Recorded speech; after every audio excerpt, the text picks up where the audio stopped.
Business కోసం జరిగినటువంటి ఘర్షణలో మనం ఒకరినొకరం ఆవేశంతో దూషించుకొని ఉండొచ్చు.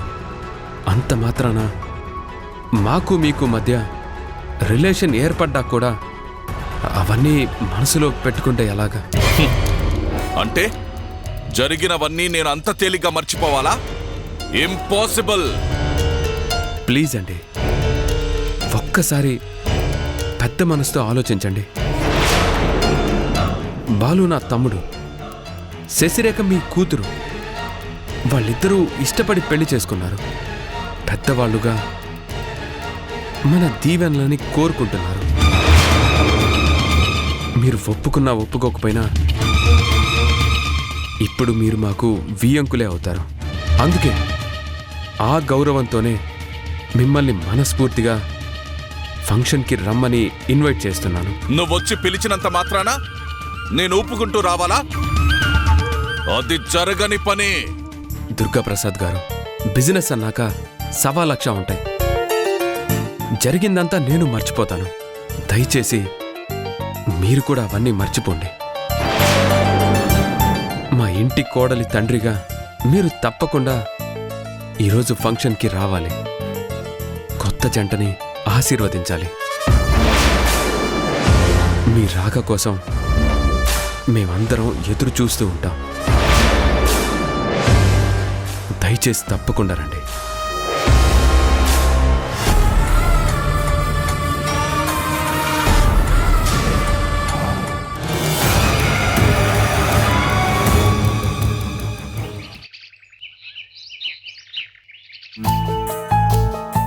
ఎస్ ఆర్ నో, అవునా కాదా? రామ్మ ఇంటికి వెళ్ళి డాడీకి సారీ చెప్పి ఫంక్షన్కి వచ్చేలా చేస్తాడా లేదా? This is the golden opportunity. ఎట్టి పరిస్థితుల్లోనూ మిస్ కావడానికే వీల్లేదు. అమ్మా శశి, శశి, శశి, వస్తున్నానత్తయ్య. ఏంటత్తయ్య పిలిచారు? అమ్మా శశి, ఇప్పుడు నీ మానసిక పరిస్థితి ఎలా ఉందో నేను ఊహించగలను. ఆడపిల్లలంటే అంతే కదమ్మా. పెళ్ళైన తర్వాత కూడా పుట్టింటి మీద మమకారం పోదు కదా.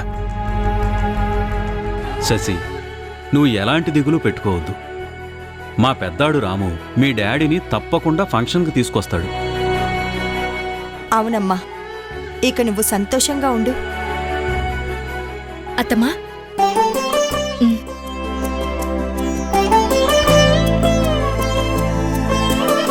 ఇదిగో ఈ నగలు తీసుకోమ్మా.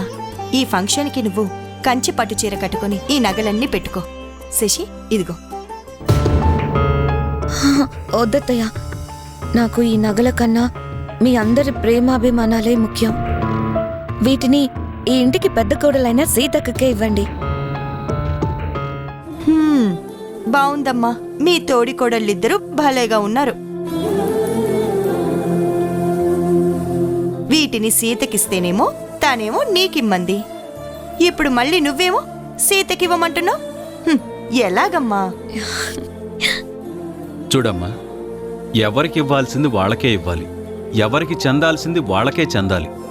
అప్పుడే పెద్దవాళ్ళుగా మాకు కూడా హ్యాపీగా ఉంటుంది.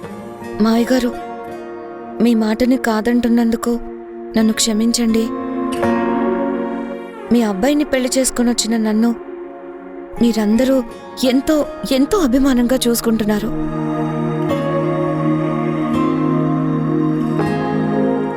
మీ ఆదరణే నాకు 7 వారాల నగల కన్నా ఎక్కువ. పైగా నాకు జ్యువెలరీ పెట్టుకునే అలవాటు పెద్దగా లేదు. సీతక్క, ప్లీజ్ నా కోసం తీసుకోవా? బావుంది. ఇన్ని నగల్ని నేను మాత్రం పెట్టుకుంటానా? వీటిని భద్రంగా బీరువాలో పెట్టి తాళం వేస్తాను. అత్తమ్మా, తాళం ఇవ్వండి.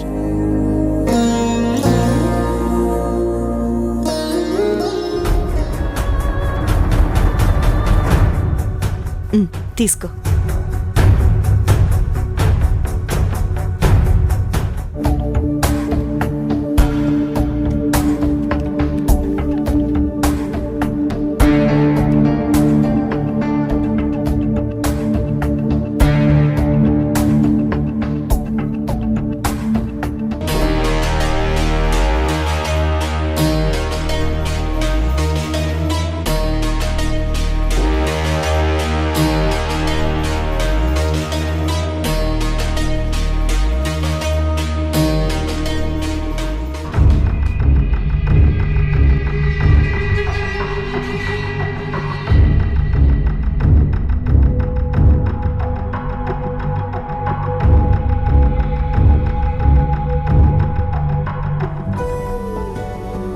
అత్తమ్మా తీసుకోండి. ఆహా వద్దమ్మా.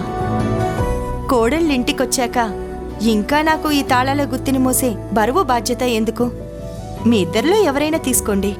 అయ్యో అత్తయ్య, నాకు మాత్రం వద్దు. ఈ తాళాల గుర్తుని అక్కకే ఇవ్వండి. సీత, విన్నావు కదా? ఈ ఇంటికి పెద్ద కోడలివి నువ్వే కాబట్టి నా తర్వాత ఈ బరువు బాధ్యతల్ని నువ్వే మోయాలి. తప్పదు మరి. అత్తమ్మా ఇది మరీ బాగుంది. అందరూ కలిసి ఇంత పెద్ద బాధ్యతని నా నెత్తి మీద పెడుతున్నారా? అమ్మా సీత, మా రానమ్మ చెప్పిందంటే ఇక అంతేనమ్మా. సీత, నువ్వు శశి మన ఇంటికి 2 దీపాల్లాంటి వాళ్ళు. మీరు సఖ్యంగా సంతోషంగా ఉంటేనే పెద్దవాళ్లుగా మాకు కూడా తృప్తి, ఆనందం. అత్తమ్మా సరే.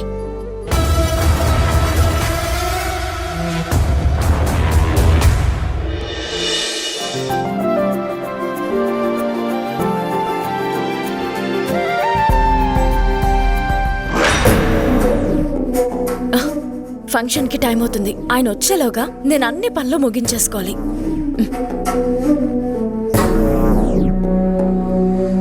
ఆ బీరువా తాళాల్ని బయట పట్టి వెళ్ళవే, నా పని ఈజీ అవుతుంది.